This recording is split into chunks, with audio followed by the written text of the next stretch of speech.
નમસ્કાર દર્શક મિત્રો, અમારી ચેનલમાં આપનું ફરી એકવાર હાર્દિક સ્વાગત છે. તો મિત્રો, સ્ત્રીઓ સવારે જાગતા જ આ 3 કામ કરી લેજો તો ઘરમાં સુખ શાંતિ બની રહેશે. મિત્રો, આજે આપણે જોશું કે વાસ્તુશાસ્ત્રમાં સ્ત્રીને ઘરની લક્ષ્મી માનવામાં આવે છે. ઘરની આર્થિક સ્થિતિ અને સુખ શાંતિ સીધી રીતે ઘરની સ્ત્રીની દિનચર્યા અને તેની ઉર્જા સાથે જોડાયેલી હોય છે. શું તમારા ઘરમાં વારંવાર કલેશ થાય છે? શું પૈસા ટકતા નથી? ઘણીવાર દોષ ગ્રહોને નથી હોતા, પણ સવારની આપણી નાની ભૂલોનો હોય છે. આજે હું તમને જણાવીશ કે વાસ્તુ મુજબ સ્ત્રીઓએ સવારે જાગતા જ કયા 3 કામ કરવા જોઈએ, જેનાથી ઘરમાં સુખ સમૃદ્ધિ અને સકારાત્મકતાનો વાસ થાય. મિત્રો, અમારી ચેનલમાં આપનું હાર્દિક ફરીવાર સ્વાગત કરું છું. તો ચેનલ પર પહેલી વાર આવ્યા હોય તો ચેનલને જરૂરથી સબસ્ક્રાઇબ કરી દેજો. કમેન્ટ બોક્સમાં જય મા લક્ષ્મી જરૂરથી લખી દેજો. તો મિત્રો, તમને જણાવીશું કે જો તમે સવારે ઉઠીને કરી લ્યો છો આ કામ, તો માતા લક્ષ્મી તમારા ઘરે દોડીને આવશે. તમારા ઘરમાં સુખ સમૃદ્ધિ જળવાઈ રહેશે. તમારા ઘરમાં ક્યારેય ધનની કમી નહીં આવે. તમારું ઘર ધન ધાન્યથી ભરેલું રહેશે.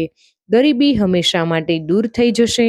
સવારે આ 3 કાર્યો અપનાવી લ્યો છો તો તમે ધનથી પરેશાન છો, તમારા ઘરમાં દરિદ્રતા દેવતાનો વાસ છે.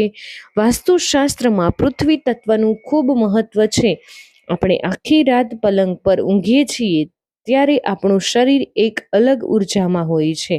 તો મિત્રો, આના માટે શું કરવું જોઈએ? તો સવારે જાગતા જ સીધા ઊભા ન થઈ જાઓ. પથારીમાં બેસી પૃથ્વી માતાને સ્પર્શ કરી ક્ષમા માંગો, વંદન કરો. કોઈને એવો પ્રશ્ન થશે કે પહેલા કયો પગ મૂકવો જોઈએ? મિત્રો, શાસ્ત્ર મુજબ જાગતા જ જે સ્વર નાકમાંથી શ્વાસ ચાલતો હોય તે પગ જમીન પર પહેલા મૂકવો જોઈએ. સામાન્ય રીતે જમણો પગ પહેલા જમીન પર મૂકવો શુભ માનવામાં આવે છે. આનાથી તમારા આખા દિવસની કાર્યમાં આવતા વિઘ્નો દૂર થાય છે અને નકારાત્મકતા જમીનમાં શોષાઈ જાય છે. તો તમારે રોજ સવારે આ કાર્યને જરૂરથી અપનાવવા છે.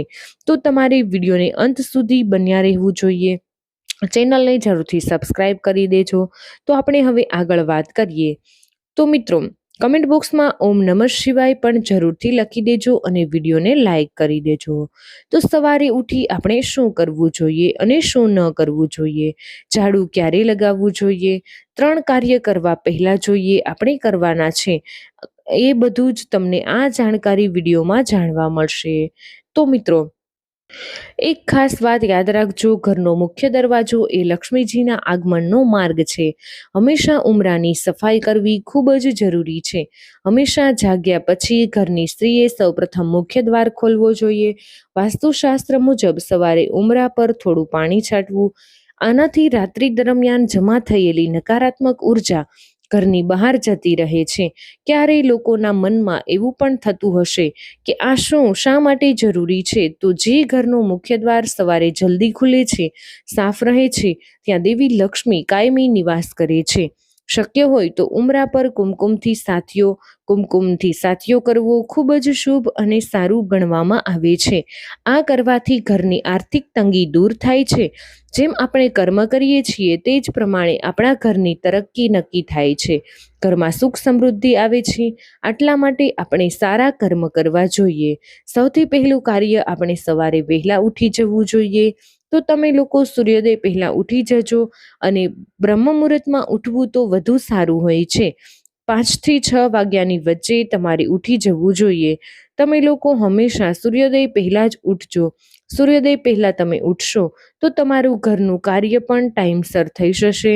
સવારની જે પૂજા, જે બ્રેકફાસ્ટ, તે બધું જ આપણે ટાઈમસર કરી શકીએ છીએ.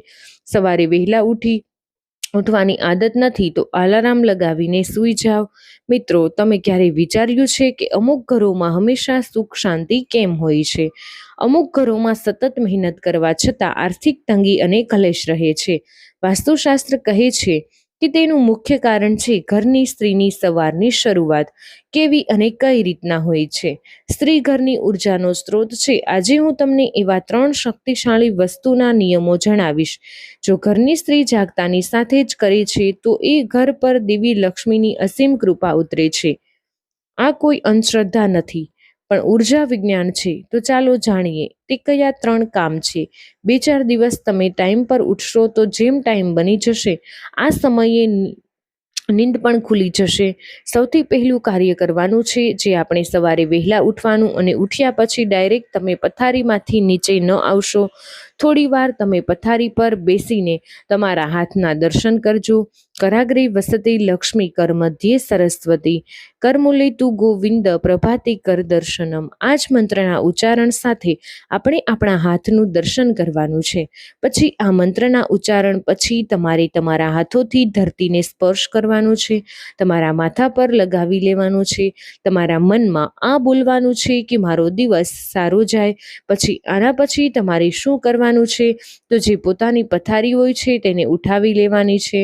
આપણું શરીર પંચતત્વથી બનેલું છે. સવારે જ્યારે આપણે ઊંઘમાંથી જાગીએ ત્યારે આપણું અર્ધજાગ્રત મન ખૂબ સક્રિય હોય છે. લોકોને ખબર છે આવું શા માટે થાય છે. વાસ્તુ અને શાસ્ત્ર મુજબ આપણી હથેળીના અગ્રભાગમાં લક્ષ્મી, મધ્ય ભાગમાં સરસ્વતી, મૂળમાં ગોવિંદનો વાસ હોય છે. આ ઉપાય કેવી રીતે કરવો, તો પથારીમાંથી નીચે ઉતરતા પહેલા બંને હાથ જોડીને તમારે આ મંત્રનો જાપ કરવાનો છે. આનાથી તમારા આખા દિવસનો ભાગ્ય દ્વાર ખુલી જાય છે. અને મિત્રો, એક વાતનું ધ્યાન રાખજો, ક્યારેય આ સમયે ફોન ન જોવો જોઈએ. ફોનની બ્લુ લાઇટ અને સોશિયલ મીડિયા નકારાત્મકતાની સવારની પોઝિટિવ એનર્જીને નષ્ટ કરી નાખે છે. પછી તમારે જે રૂમ વગેરે જેમાં તમારે ઉઠી તમારા ઘરમાં ઝાડુ લગાવવું જોઈએ. સૂર્યોદય પહેલા જ લગાવવું જોઈએ, તો તે વધારે સારું હોય છે. આપણે મોડા સુધી સૂતેલા હોઈએ છીએ તો આપણા ઘરમાં મોડેથી ઝાડુ લાગી રહ્યું છે. તો મિત્રો, આવી રીતે તમારે ન કરવું જોઈએ. સવારમાં ટાઈમ નથી, બાળકો માટે ટિફિન બનાવવાનું છે, તો સૌથી પહેલા ઉઠીને ઝાડુ લગાવી લ્યો. તમારા ઘરમાં મેળ આવે તો તમારે સવારમાં ઝાડુ જ લગાવવું જોઈએ. તમે આ નિયમ આ રીતે કરશો પછી મેળ આવતો જશે. તો સારી રીતે સાફ સફાઈ કરી લેશો. તો તમારે આવો નિયમ જરૂર બનાવવો જોઈએ. તો સૌથી મહત્વનું કામ છે મુખ્ય દરવાજાની સજાવટ અને સફાઈ. વાસ્તુમાં મુખ્ય દરવાજો મોં સમાન છે. મોં સાફ હશે તો જ તેનું પોષણ મળશે. એવી જ રીતે ઉંબરાનું મહત્વ આટલું છે. હંમેશા સ્નાન કર્યા પછી અથવા હાથ મોં ધોઈ તાંબાના લોટામાં થોડું ગંગાજળ કે સાદું પાણી લઈ મુખ્ય દરવાજાના ઉંબરા પર છાંટો. આમ કરવાથી રાત્રિ દરમિયાન જમા થયેલી બધી જ નકારાત્મક ઉર્જા ઘરની બહાર જતી રહે છે. સકારાત્મક ઉર્જાનો પ્રવેશ થાય છે. મિત્રો, એક ખાસ સૂચના એ છે કે ક્યારેય પણ દરવાજો ખોલતાની સાથે જ ક્યારેય સીધો કચરો બહાર ન ફેંકો. ઉંબરાને પવિત્ર કરો. જે ઘરનો ઉંબરો સાફ હોય ત્યાં ક્યારેય દરિદ્રતા પ્રવેશતી નથી. મિત્રો, આપણે દરરોજ સાફ સફાઈ કર્યા પછી જ કચરો રહે છે તો કચરો સવારમાં જ હટાવી દો. કચરાને ક્યારેય જમા ન કરવા દો. કચરો જમા કરવાથી આપણા ઘરમાં કર્જ વધે છે, ગરીબી આવે છે. ઝાડુ તમે લોકો 6 વાગ્યા પહેલા જ લગાવી લેજો. તો મિત્રો, વિડીયો પસંદ આવ્યો હોય તો વિડીયોને એક લાઇક કરી દેજો. તમારા બધા જ મિત્રો સાથે વિડીયોને શેર કરી અમારી ચેનલને સબસ્ક્રાઇબ કરવાનું ભૂલશો નહીં. કમેન્ટ બોક્સમાં જય મા લક્ષ્મી અવશ્ય લખી દેજો, જેથી કરીને માતા લક્ષ્મીની કૃપા આપના પર બની રહે. વિડીયોને લાઇક કરવાનું ભૂલશો નહીં.